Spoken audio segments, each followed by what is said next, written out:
Yung mga boss, Subaru BRC. Yan. Kakabitan ko siya nung auto fold module na dala ni bossing customer. Pakita ko sa inyo. Okay, ito yung sasakyan mga boss. Ito yung Subaru BRZ. Yan. Okay, check natin. Yan, okay. So dito, kapag ka nag-lock-unlock si bossing customer, check natin ha. Yan, kapag ka nag-lock-unlock siya, okay, lock. Yan. Kung makita nyo, unlock. Ano, hindi siya nagpo-fold. Yan. Ngayon, gusto ni bossing customer ay kapag ka nag-remote siya, magpo-fold yung mirror. Okay? So, ipakita ko sa inyo yung itsura ng panel. Yan. Ito yung panel niya mga boss. Yan. Okay. Tapos yung dala ni bossing customer na module, ito yun. Ang alam ko, sabi niya, in-order daw niya ito ay sa, ano pa, overseas pa niya na order ito. Actually, package yan pati yung mga LED lights niya. Isang package yan. Pero ito ang iano ko sa inyo. I-features dito sa Subaru BRZ. Ayan. So, yung module niya ito, canvas daw ito. Yung sinasabi niya. Ayan. Hindi ko lang alam sa kanya kung saan niya na-order. Pero parang ang style kasi niya, parang Toyota lang din, no? Parang sa pang Toyota lang din. Ayan. So, meron siya nun para sa central lock, para doon sa power window, tapos ay para doon sa mismong power mirror. Ayan, para dito. Ayan. Ito yung may fold dito. Okay, tapos dito, kung makita nyo, meron siyang mga features. Ayan, function and operation for window plus folding mirror. Ayan, auto window lifting. Ayan, kung makita nyo. Remote to drop windows. Windows lifting pose. Ayan, window dropping pose. Ayan, may mga mode siya na ganun. Okay, yan yung kanyang mga features, function, and operation. So, dun sa manual, wala siyang manual kasi nga, plug and play tayo. Okay? So, ngayon, kakalasin ko na muna yung panel niya. Ang pagkakalas lang naman yan mga boss, ay wala na tayong ibang kakalasin dyan. Para bagang Toyota 86. Yan, kakalasin nyo ito. Yan, literal na Subaru lang din ang style. Tapos kakalasin nyo ito. Yan, meron ditong sinisikwat. Ayun. Sisikwatin nyo yan ng panikwat. Tapos dito, ganun din. Tapos may mga tornilyo yan, tsaka dito. Okay? So, kakalasin ko na muna. Pakita ko sa inyo. Basta yan ang itsura nung kanyang switch. Yan, may fold. Fold at unfold. Okay? So, yun. Check muna natin. Kalasin ko na muna. Okay, kalasin na muna natin mga boss. So, dito, yung sinasabi ko sa inyo, na kailangan nyo sikwatin, kuha lang kayo ng panikwat na plastic. Dito, mula dito sa may lock-unlock niya na switch, iaangat nyo dito yung pinaka-plastic. Yan. Tapos, dito, kung makita nyo, gamit naman kayo ng mga flat screw, dahan-dahan lang. Tapos, may makikita kayo dyan yung sikwatan, yung pinakita ko sa inyo kanina. Yun. Sisikwatin nyo lang yun. Ayan, nasikwat na. Oh. Basta yung part dito. Ayan, papakita ko naman sa inyo yun. Tapos dito, dalawang tornilyo na screw type ang kakalasin nyo. Dalawa yun dito. Pakita ko muna sa inyo pala. Para may idea kayo. Okay dito mga boss. Ayan, kung makita nyo. Tapos dito yung sinisikwat, sabi ko sa inyo, yung may kanal. Ayan, makikita nyo yun. Gamit lang yung pinitpit na bakal or flat screw. Ayan, mula dito, sisikwatin nyo yan. Ayan. Tapos dito naman, sisikwatin nyo dito ng plastic clip remover. Yan, mula dito. Yan, sisikwatin nyo yan ganun. Okay? Tapos yan, dalawang tornilyo na screw type. Tapos dito, isa lang. Okay? So, ganyan ang pagkakalas nun. Okay, diretso na ulit tayo. Kalasin ko na muna ulit. Okay, kalasin ko na yung tornilyo niya. Dito, isang tornilyo sa ibabaw, dun sa mismong door handle. Tapos dito ay dalawa.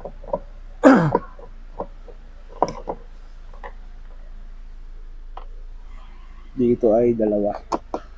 Tatanong ko pa kay bossing customer kung saan niya na-order yon para may idea tayo kung halimbawa gusto niya yung pyesa na yan para sa ganitong model. Yun. Tapos pagka nakalas na natin yung mga yan, pwede na nating iangat yung pinaka pinaka panel. Ayan. Umpisa tayo dito. Tigas. Tigas. Bagong-bago mga boss. Isa pa.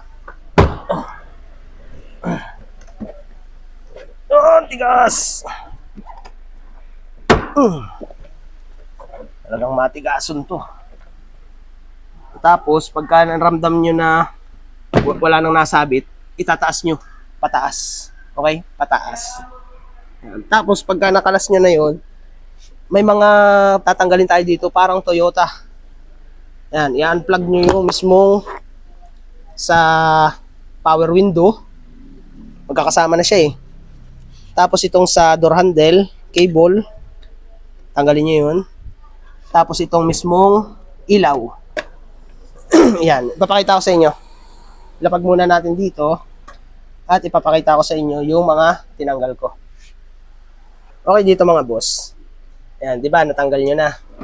Itong sa power window natin, isang buo na siya, power window at saka doon sa power mirror, ano na siya, magkakasama sila. Tapos ang kinalas ko lang dyan, itong sa door handle natin, yan, lock unlock, tsaka yung door release. Tapos itong door courtesy light, yan. So dito, sa kabila, check natin, dyan lang yun, dito sa power window, switch, tsaka dun. Okay? So yan yung panel niya. Okay? So, ikakabit ko na yung mga piyesa niya. Yun. Pakita ko sa inyo. Okay, set na natin mga boss. Dito, check natin yung wiring harness niya. Una naman natin gagawin dyan ay yung setup ng mismo wirings. So dito, doon sa power window switch niya, plug and play tayo dyan. So, dito yung adapter niya. Yan. Tapos ito na yung isasaksak natin doon sa mismong switch ng power window. Okay? Tapos, dito, idadaan lang muna natin dito sa central lock system niya. Plug and play lang yan, mga boss.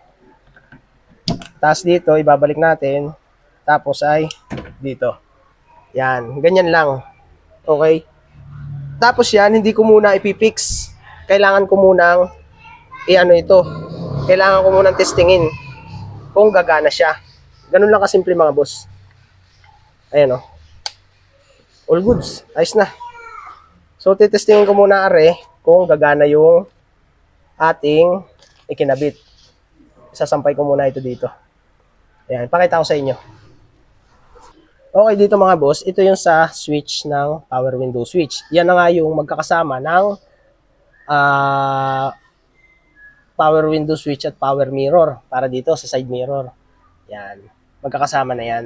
Tapos ito yung module at ito naman dalawa na ito na gray at violet. Papunta na yan dito sa central lock system niya. Ayan. Tapos ito na yung pinaka-module niya. Okay? Yung ganyan ang setup niya. Parang sa lang din, parang sa Fortuner lang din siya. Pero iba pa rin kung halimbawa ay naka-designate talaga siya sa Subaru. Yan. Sinasabi ko lang na parang sa mga Fortuner or sa mga Toyota. Okay? Yan, ganyan. So, ang pinakamatagal lang dito yung pagkakalas, pero pagka mag-i-install tayo, ganyan lang ka-basic. So, titestingin ko muna yung natin, yung ating module kung gagana na. So, susubukan ko muna para magkaalaman na. Okay? Papakita ko sa inyo. Okay mga boss, sa pagana ko na, gumagana siya. Tunay, legit, syempre. Pero hindi ko muna ipapakita sa inyo. Mamaya na kapag natapos ko na yung mismong pagbubuo nito. Kasi tapos na all goods na yan, naikabit ko na. So ngayon, ang gagawin ko, ikakamada ko na lang yan, itong wire na to, ikakamada ko na yan dito. yan sa loob. Iaabay ko dito hanggang sa lumabas dito. Kung aabot yung wiring natin. Or kung saan siya umabot, ay dito na lang natin siya ilalagay. Okay? Gagawa ko ng paraan para mapagana natin or maipwesto natin ng ayos. Okay? Tapos yung features niya na sinasabi na kahit nakababa yung bintana natin at kapag ka tayo nag-lock, kusa siyang tumataas. Okay? So yun ang gagawin natin. I-demo ko rin sa inyo yun.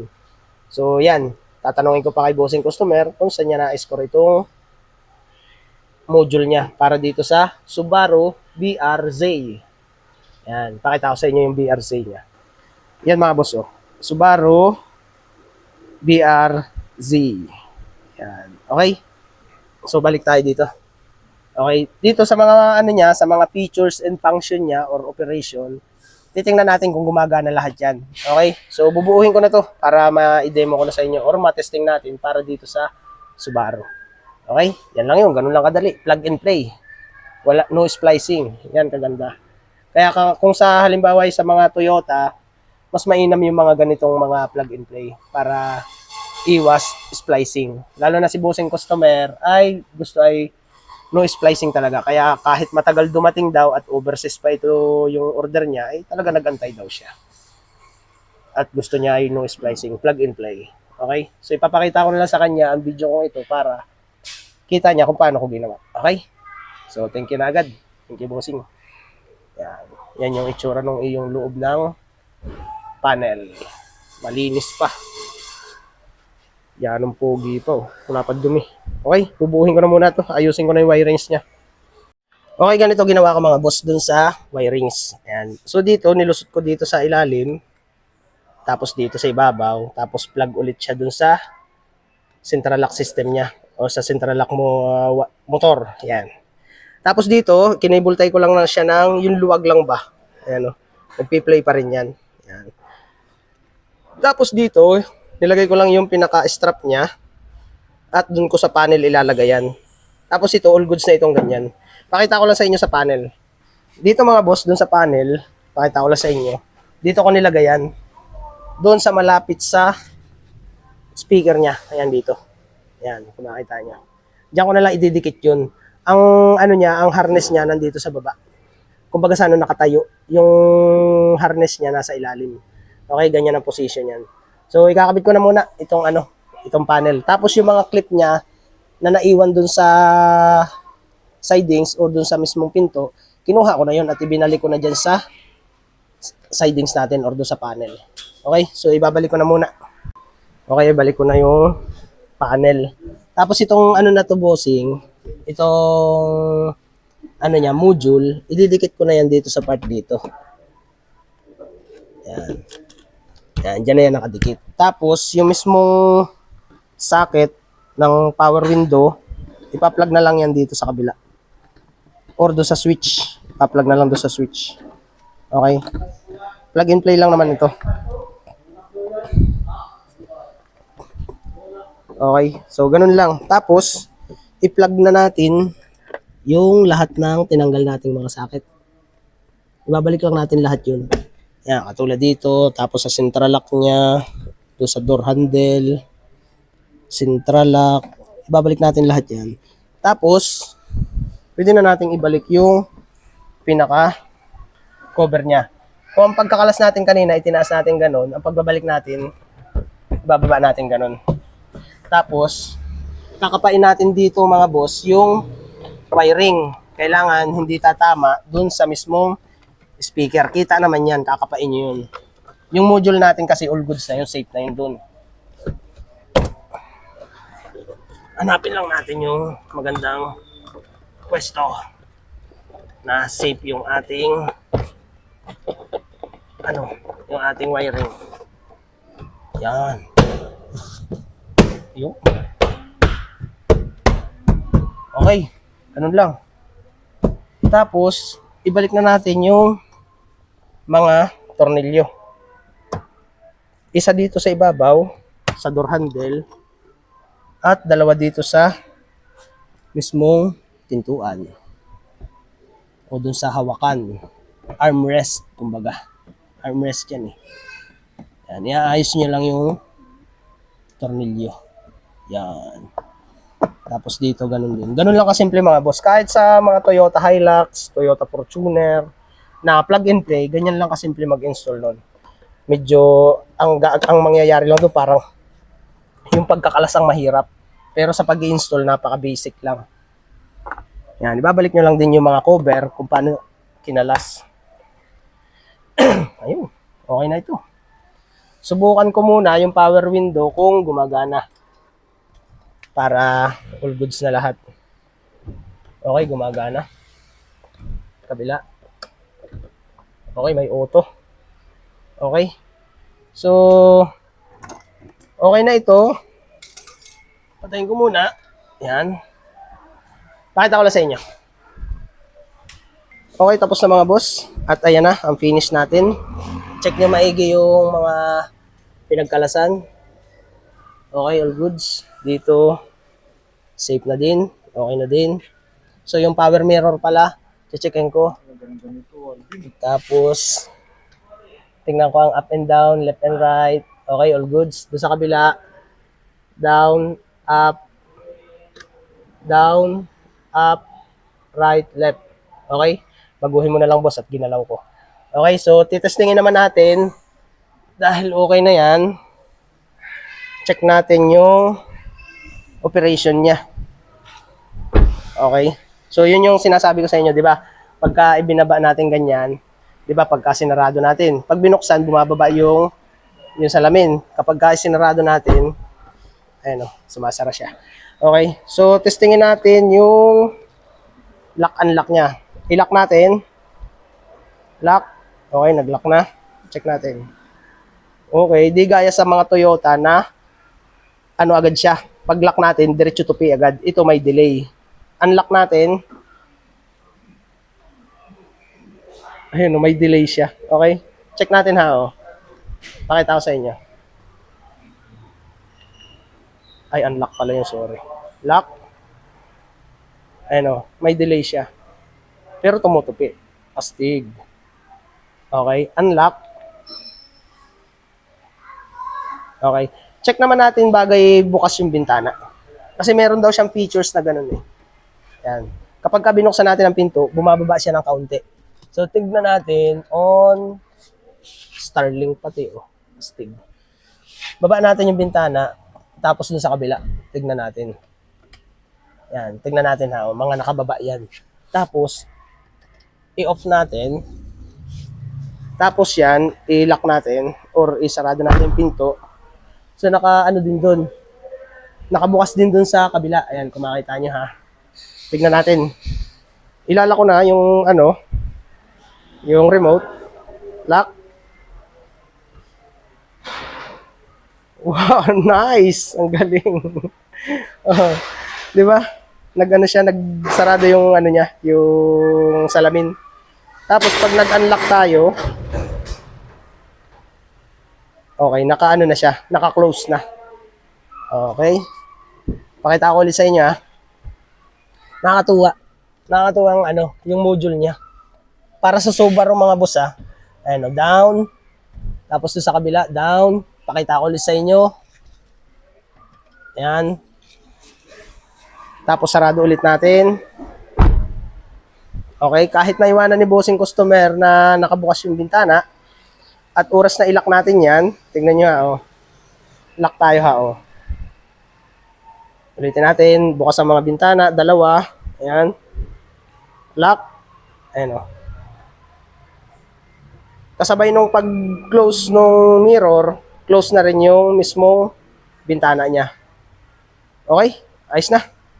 Subaru BRZ. Install lang nung ano, auto fold module. Okay? Thank you, thank you.